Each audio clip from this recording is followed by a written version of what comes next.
sa mga mayors na wala dito habang nangyayari yung ating mga kalamidad, ano po ang nakarating na ba to sa Pangulo at ano po ang kanyang naging reaction?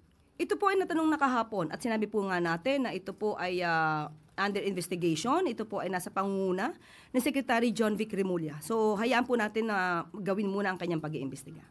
Pero sapat na po ba kung explanation? Kasi parang nagiging nagiging practice na ng mga officials na mag-travel kahit na sabihin nila na ito'y naka-schedule na at nabayaran na, pero for sure ma'am, government funds din ang ginamit nila para dito sa mga foreign trips na ito. Kaya nga po iimbestigahan po ito kasi kailangan malaman kung ito'y bakasyon at hindi aksyon.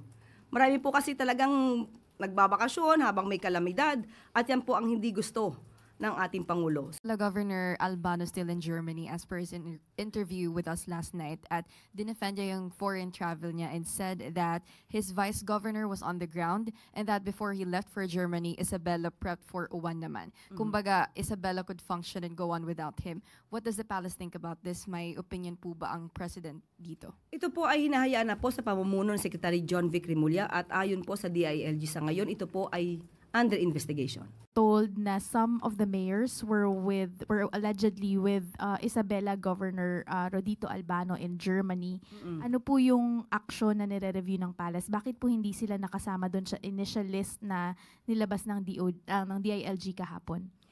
Muli, ang pag-iimbestigan po ito ay iiwan muna sa pangunguna po ng DILG.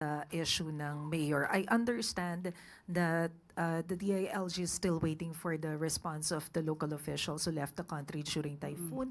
But what was the reaction of the president when he learned about it? Unang-una, syempre po ang Pangulo, ayaw niya po ng mga opisyal na nagbabakasyon lang.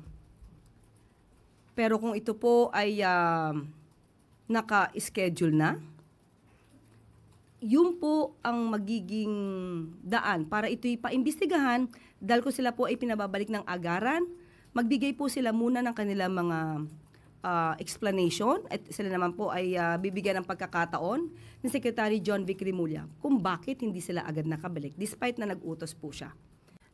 But although ongoing pa po yung investigation, for the president, is it morally acceptable for these local officials to leave despite yung mga challenges na na-experience ng mga constituents nila? And kailan po natin inaasahan yung magiging decision ng DILG? Baka po nasabi nila sa inyo. Unang-una sa Pangulo, hindi po niya gusto to. Hindi niya po gusto na ang mga liderato ay chill lang.